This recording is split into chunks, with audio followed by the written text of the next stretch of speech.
My journey for chartered accountancy started right in class 11. There were a lot of chartered accountants in my family.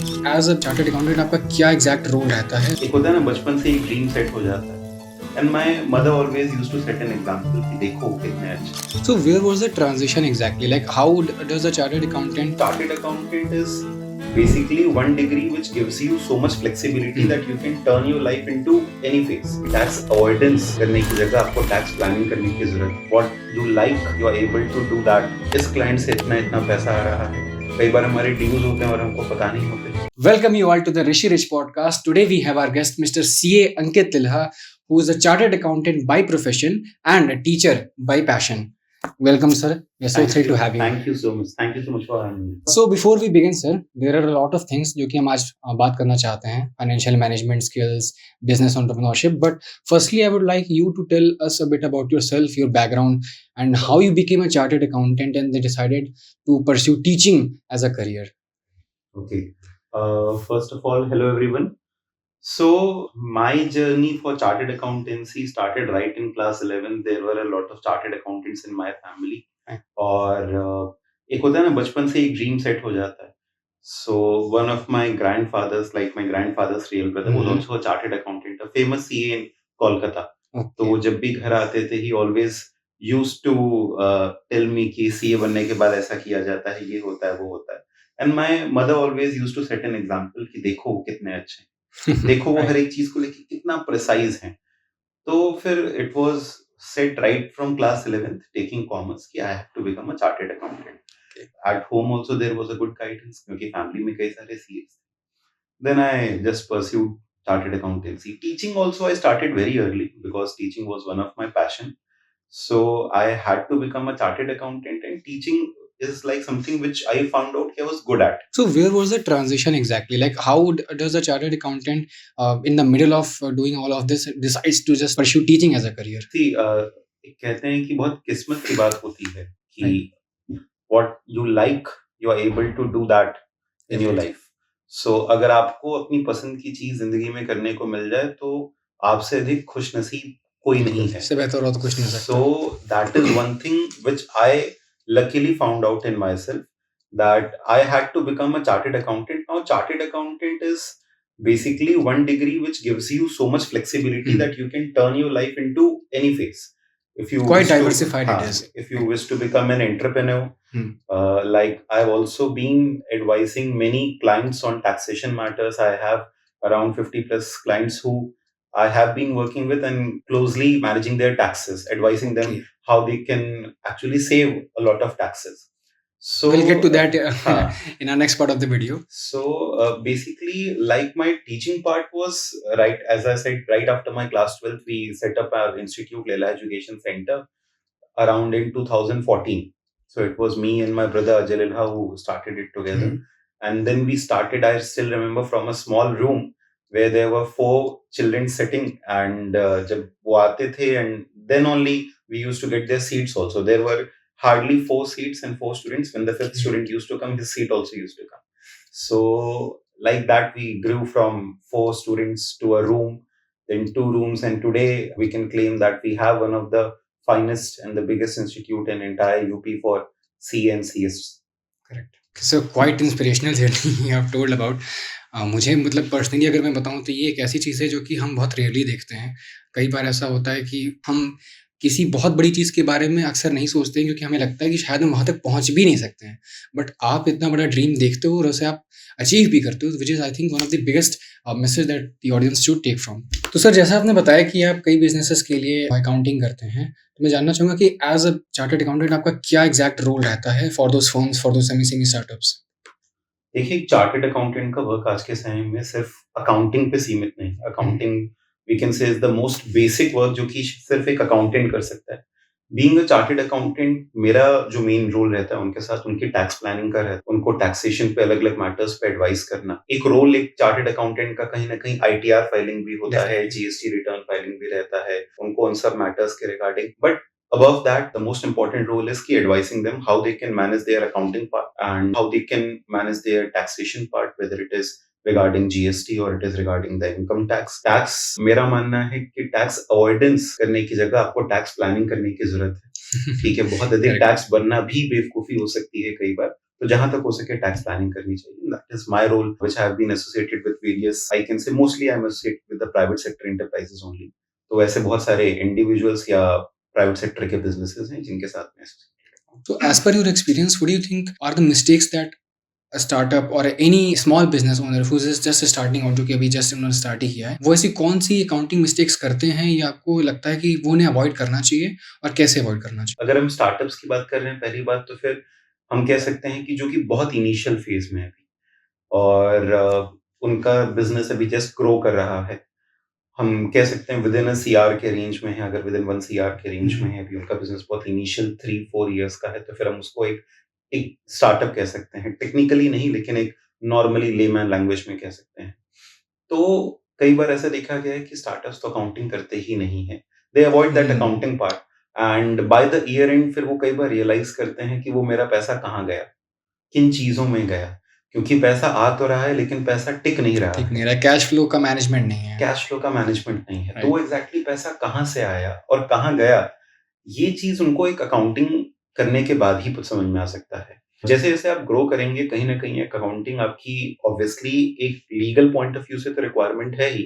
मुझे लगता है एक personal point of view से भी आपको proper accounts बनाने चाहिए और ये देखना चाहिए कि हमारा कितना पैसा सैलरी के रूप में जा रहा है, कितना पैसा मैं एडवर्टाइज़मेंट के रूप में खर्च कर रहा हूँ, कितनी हमारी सेल्स है, पिछले साल कितनी सेल्स थी, इस बार कितनी सेल्स है। तो ये सारी की सारी चीज़ें कहीं न कहीं हमें एक एनालाइज़ करनी चाहिए और ये सब एक सही अकाउंटिंग से ही हो सकती है।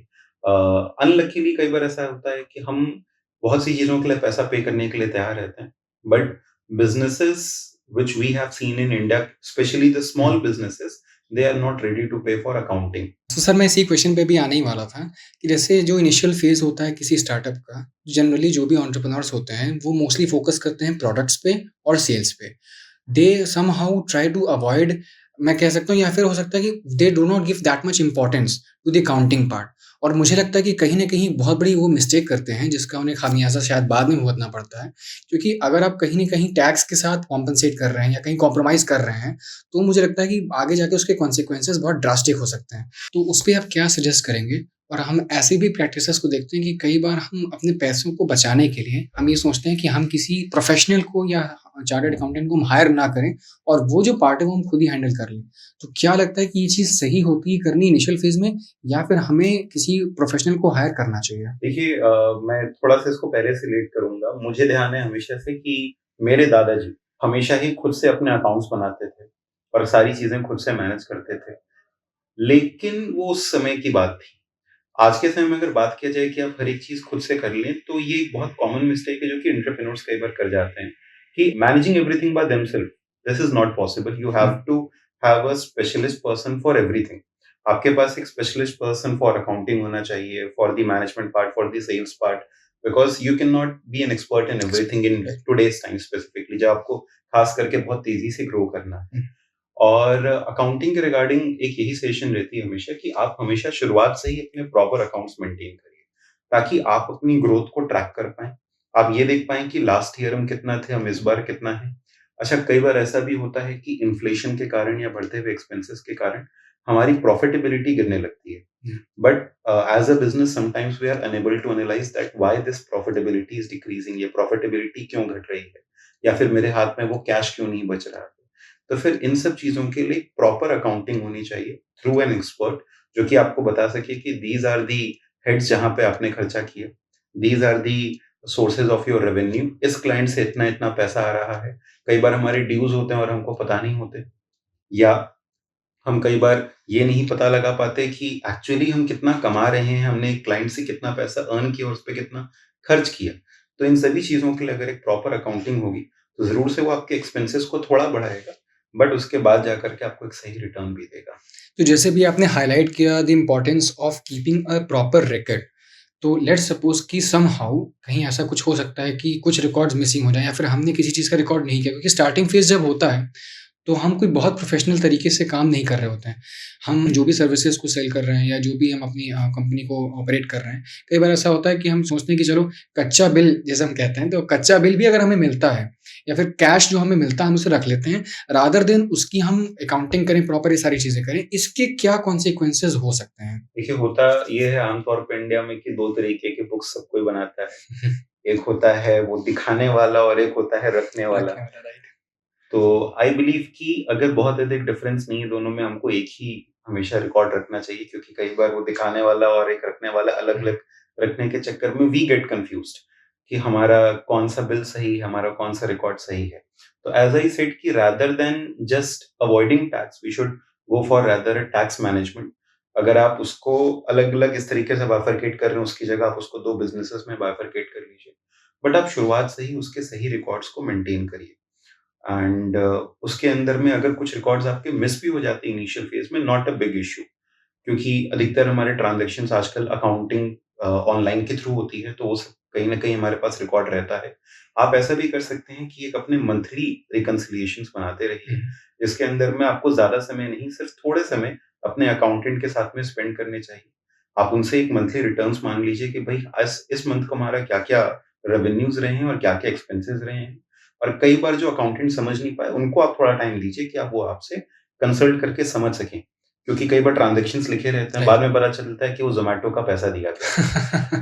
तो वो चीज़ें एक क्लियर आउट अगर हो जाएँ, तो बिज़नेसेस मोस्टली कुछ स्किप नहीं करेंगे। लेकिन अगर इनिशियल फेज़ में कुछ स्किप कर भी जाते हैं, तो बहुत बड़ा मेजर मैटर नहीं है, तो सबसे इम्पोर्टेंट चीज़ हमारे पास ये है कि जो भी ट्रांज़ैक्शंस हो रहे हैं, उसके रिकॉर्ड हमारे पास होने होनी चाहिए चाहिए। कि वो ट्रांज़ैक्शंस किसको हुई हैं, किस पर्पज़ के लिए हुए हैं, ये हमारे पास सारे रिकॉर्ड्स होने चाहिए। एग्ज़ैक्टली।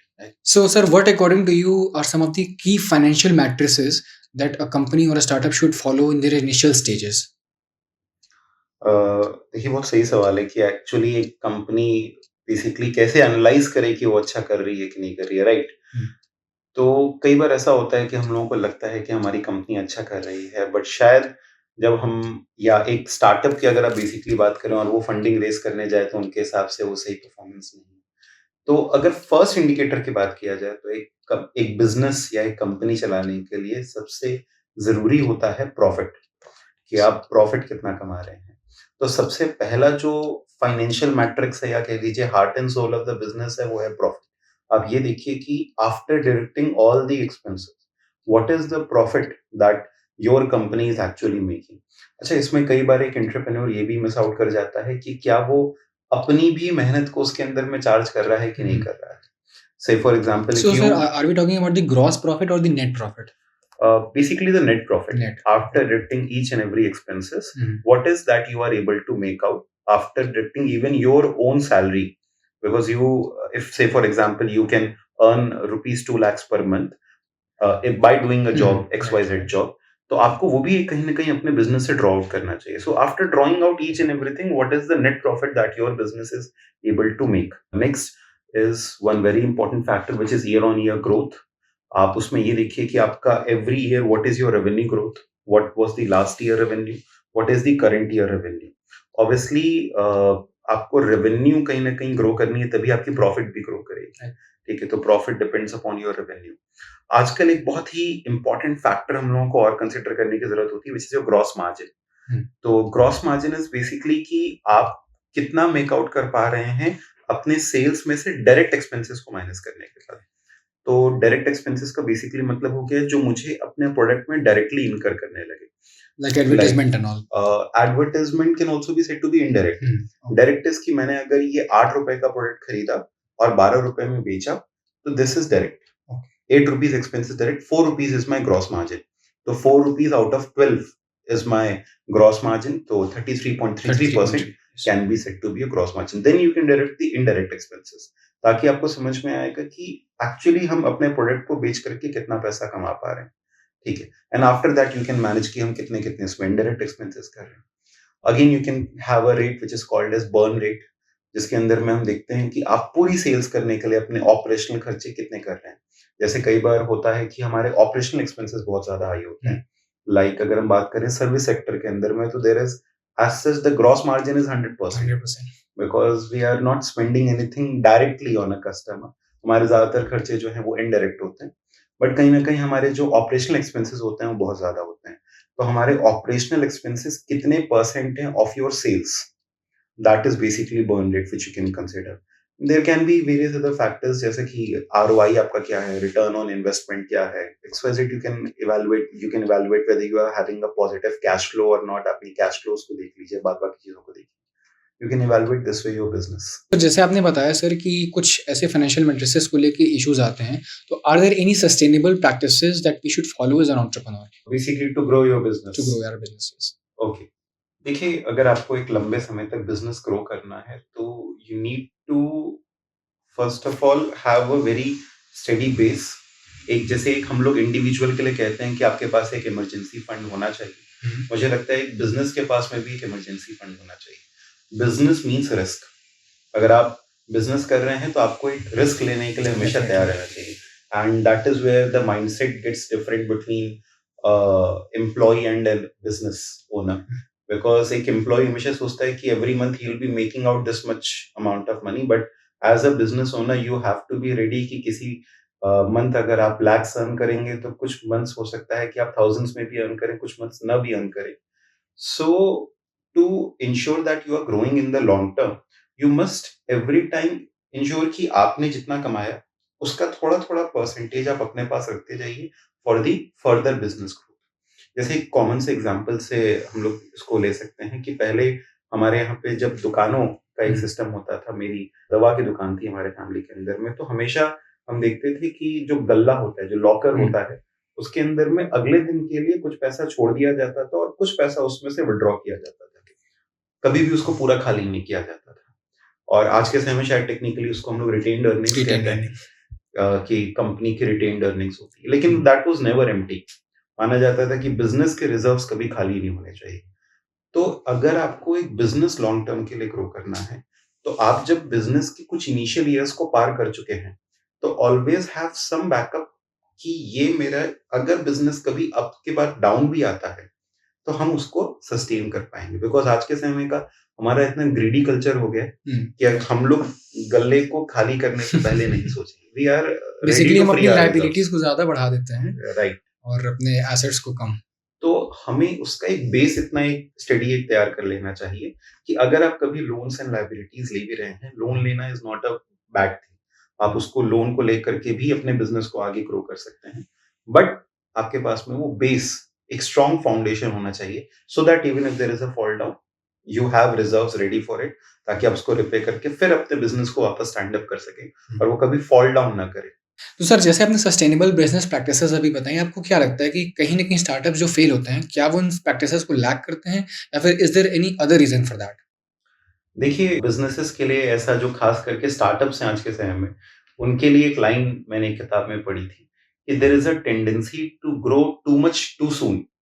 कई बार बहुत बड़ा, बहुत जल्दी बनने की चाह जो होती है, वो भी कई बार स्टार्टअप्स को फ़ेल कर देती आई है। Think Byju's is one of the examples. Yes, exactly, Byju's is a very big example जो कि हम लोगों ने देखा, जिन्होंने काफ़ी सक्सेसफुली फंडिंग रेज़ किया, बहुत सारी बाहर से भी फंडिंग उनको आई, लेकिन उनका बिज़नेस मॉडल उस हिसाब से सस्टेन नहीं कर पाया।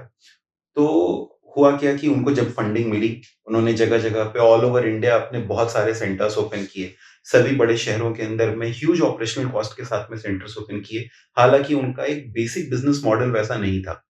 लेकिन वो उस चीज़ पे गए, और भी आज के समय में बहुत से टेक्स इस तरीके से ट्राई कर रहे हैं, बहुत सी चीज़ों में वो जगहों पे फेल भी हो रहे हैं।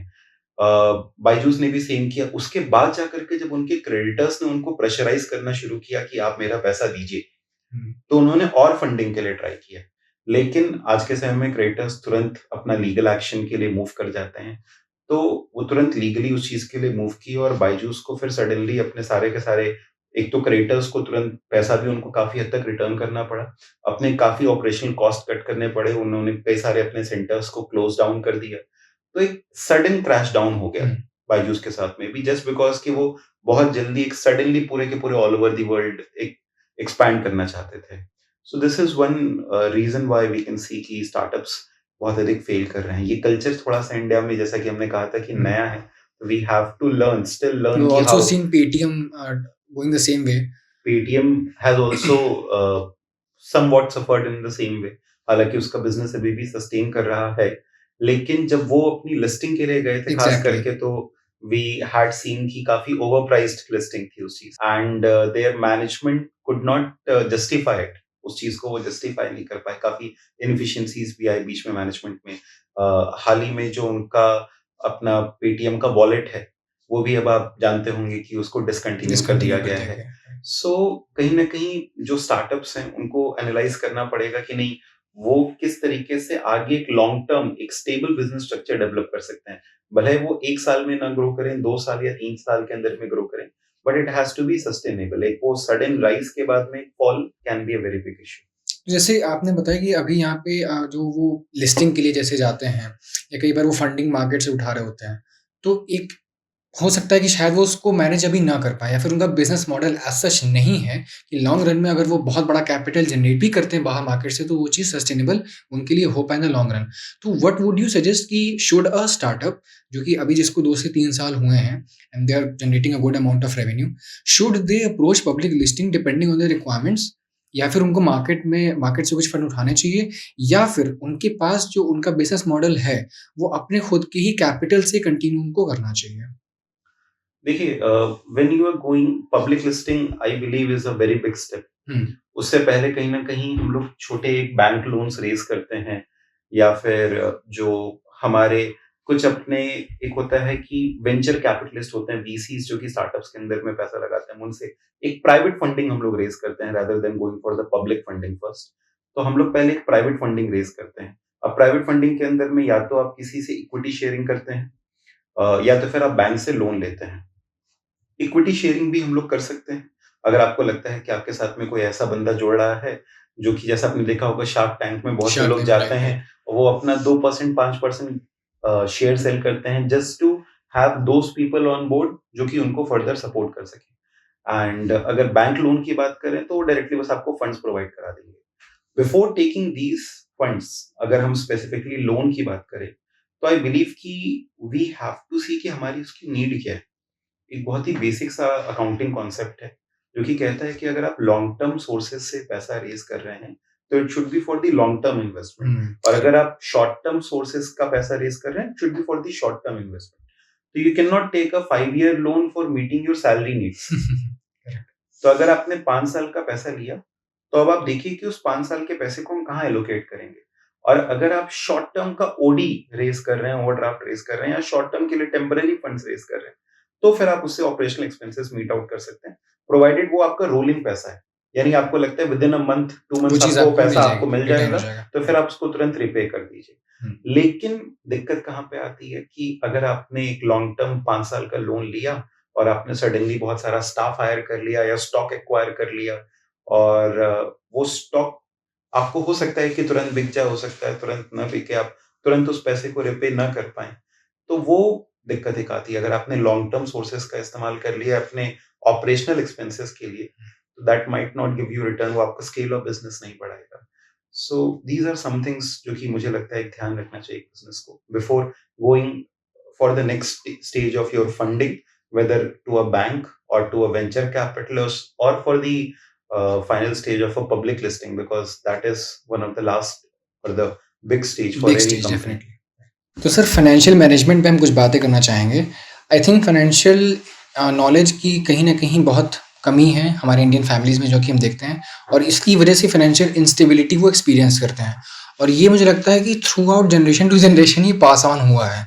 मतलब हमारी जिस तरह की अपब्रिंगिंग हुई है, हमें ये नहीं सिखाया जाता कि हमें पैसे को मैनेज कैसे करना है या फिर हमें पैसे से पैसे को कैसे बनाना है। तो आपको क्या लगता है कि क्या ऐसा रीज़न है या क्या ऐसे पैरामीटर्स हैं जिसकी वजह से ये चीज़ हम एक्सपीरियंस करते हैं? देखिए, बिल्कुल सही कहा आपने कि कहीं न कहीं हमारे इंडिया के अंदर में फाइनेंशियल मैनेजमेंट स्किल्स आज के समय में खास करके बहुत लैक करता है।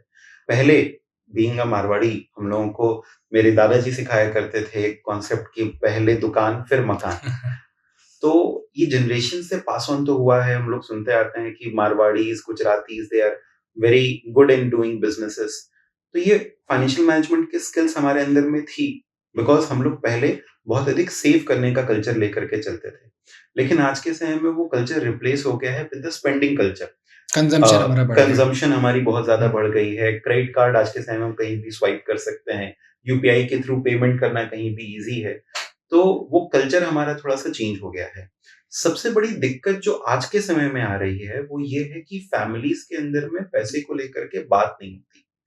हम इन करेक्ट। चीज़ों के बारे में बात नहीं करते हैं कि आखिर पैसे कहाँ-कहाँ पे कितने खर्च हो रहे हैं। अगर आप किसी छोटे से या किसी बड़े से पैसे को लेकर के चर्चा करेंगे, तो usually in India we have culture of getting offended. Correct, correct. हमसे हिसाब लिया जा रहा है, ऐसा वाला हो जाता है। तो हिसाब-किताब करना हमारे कल्चर में कई बार बहुत अधिक वो मिस हो जाता है, या फैमिलीज़ आपस में बैठ कर के इस बात पे चर्चा नहीं करती हैं कि हम लोग कैसे करके पैसा बचा सकते हैं।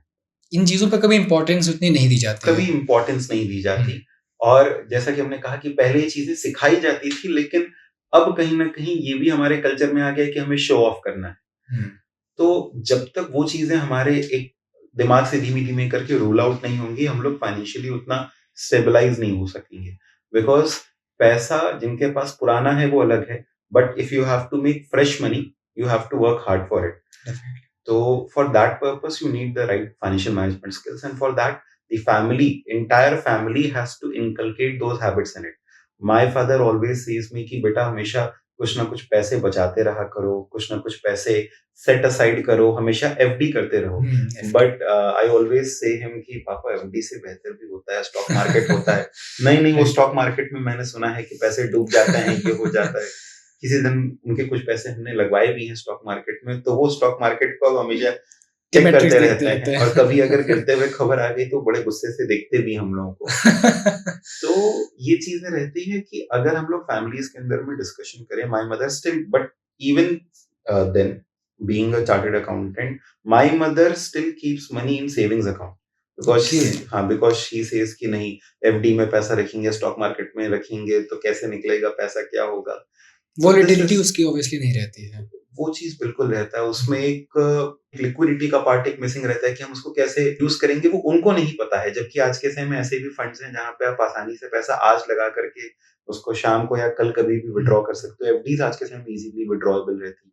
तो ये एक फाइनेंशियल मैनेजमेंट जब धीमे-धीमे हमारी पूरी फैमिलीज़ के अंदर में इनकलकेट होगा, तो हम लोग और बेहतर डायरेक्शन में मूव अहेड कर पाएँगे। अच्छा, मुझे एक चीज़ और भी लगती है कि जैसे हमारा एजुकेशन सिस्टम जो है, उसमें भी हमें बचपन से ये चीज़ें सिखाई नहीं जाती कहीं पर भी।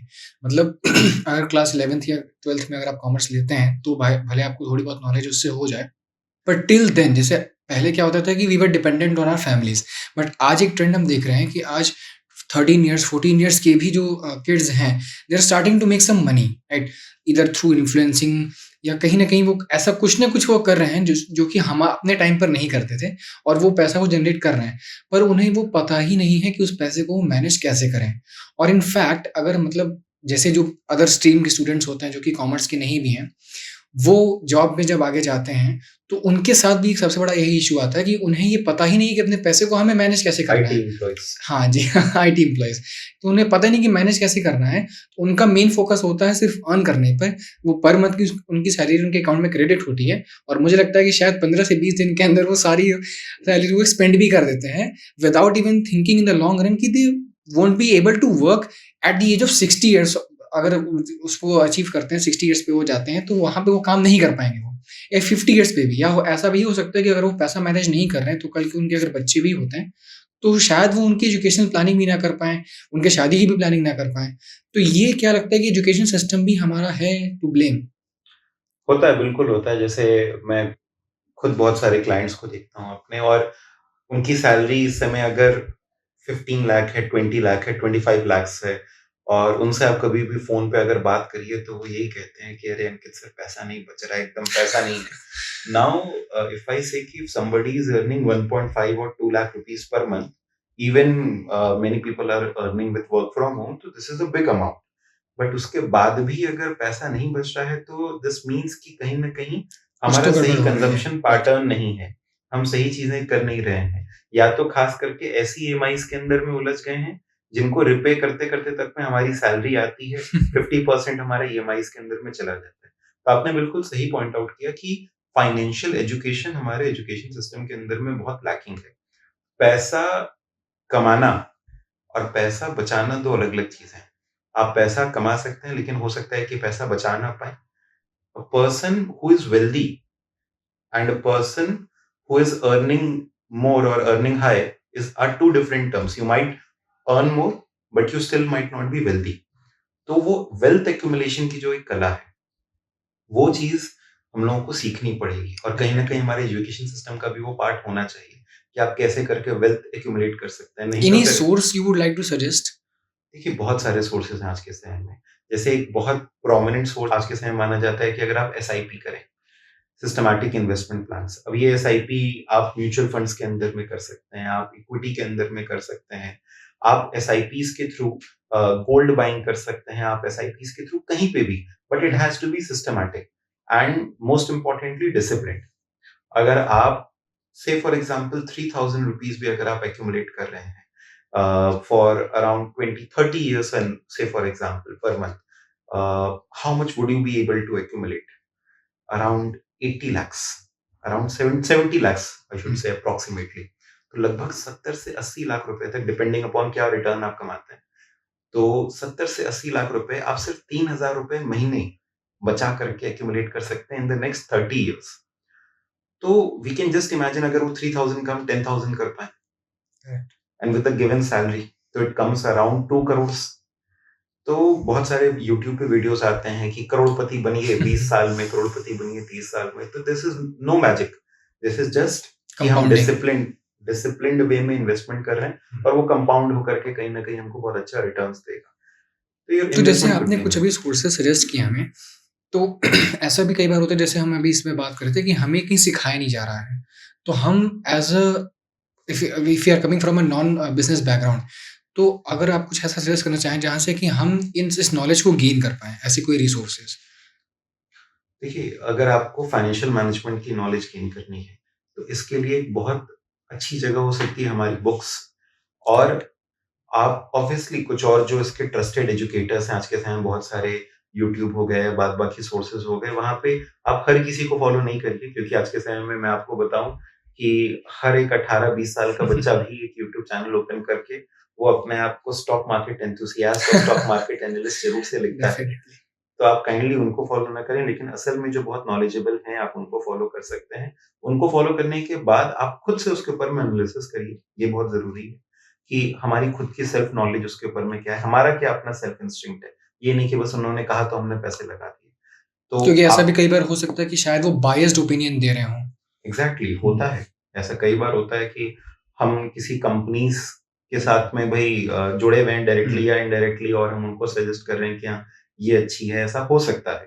ठीक है, I am not aliasing anybody but that can be a definitely. Parameter. तो मार्केट में ऐसी बहुत सारी चीज़ें होती हैं, तो अगर आप खुद पढ़ेंगे और खुद उसके अंदर में इन्वेस्ट करना सीखेंगे, अपने फंड का सही तरीके से मैनेजमेंट सीखेंगे, तो फिर आप रिच होने के साथ-साथ में आप वेल्दी भी हो पाएँगे। यानी आप हाई इनकम के साथ-साथ में वो वेल्थ भी एक्यूमुलेट कर पाएँगे। नहीं तो फिर बस वही होगा कि हम लैक्स कमा तो रहे हैं, बट एट द टाइम जैसे आपने कहा रिटायर होंगे, तो बच्चों की शादी और पढ़ाई और वो उसके स्विट्ज़रलैंड हमारे घूमने का पास सपना सपना ही फिर दिखाई देगा। Okay, sir. So we'll wrap up this session by one last question. Is there any advice that you would like to give to future generation entrepreneurs as a chartered accountant? देखिए, as a chartered accountant मैं young entrepreneurs को यही कहना चाहूँगा कि वो सही तरीके से अगर step by step move ahead कर रहे हैं, तो कहीं न कहीं आज के समय में एक बहुत बड़ा बिज़नेस बिल्डअप कर सकते हैं। फिर वो हो सकता है कि नेक्स्ट रितेश अग्रवाल हो सकता है कि वो नेक्स्ट अमन गुप्ता हो। तो वो एक नेक्स्ट बहुत बड़ा स्टेप ले सकते हैं, बट इन सभी लोगों ने कहीं न कहीं बहुत बेसिक स्टार्ट की थी। इन सभी लोगों ने ग्राउंड लेवल पे जाकर के बहुत रिसर्च किया, खुद उसके अंदर में स्ट्रगल किया, खुद उन बिज़नेसेस के बारे में सीखा और एक अपना बेस बिल्ड अप करके फिर आगे बढ़े। तो जब तक आपके पास खुद का अपना बेस ना हो, because I have seen many people जो कि कहते हैं कि मैं स्टॉक मार्केट में इन्वेस्ट करके इतना बना लूँगा। आपके पास अभी कितना है? अभी कुछ नहीं, पापा से लेकर के करेंगे। तो that should not be the way. अगर आप अपना खुद का एक बेस बना करके सही स्टेप बाय स्टेप अगर आप अपने बिज़नेस को बिल्ड अप कर रहे हैं, उसके ऊपर में समय दे रहे हैं, मेहनत कर रहे हैं सही तरीके से, तो फिर आपका बिज़नेस ज़रूर से आगे बढ़ेगा। अप्स एंड डाउन्स एक बिज़नेस के अंदर में रहते हैं, उसके लिए आपको रेडी रहना ही पड़ेगा। बिकॉज़ एक बिज़नेस कभी भी एक बहुत स्मूथ जर्नी नहीं है। आपको हमेशा ही कुछ अच्छा भी दिखाई देगा, कुछ खराब भी दिखाई देगा। कभी-कभी लगेगा ये बिज़नेस क्यों ही कर रहे हैं, सीधी-सादी नौकरी करते, अच्छा जीवन रहता। लेकिन if you are going to do a business, you have to be ready for risk. Like in It सभी takes a बड़े-बड़े lot of एंटरप्रेन्योर्स courage. ने, it will take a lot of courage and वो आपको पूरी तरीके से test करेगा, एक झंझोड़ देगा आपको। बिल्कुल। बट आफ्टर दैट जो आप बनेंगे वो एक एग्जाम्पल रहेगा एक सोसाइटी के लिए। तो आई एम प्रीटी श्योर कि हमारी यूथ अगर कुछ चीज़ों को ध्यान रखेगी जैसा हम लोग ने इस पॉडकास्ट में डिस्कस किया, तो they will grow a lot. Very well said sir, and thank you so much for coming to our show. हमें बहुत अच्छा लगा, थैंक यू। बहुत हमने नॉलेज गेन की, और मुझे लगता है कि इस पॉडकास्ट से कहीं न कहीं जो फ्यूचर एंटरप्रेन्योर्स हैं, उनको एक इनसाइट मिलेगी कि कैसे वो अपने अकाउंटिंग को और अपने फाइनेंसेस को मैनेज कर सकते हैं। So thank you so much sir.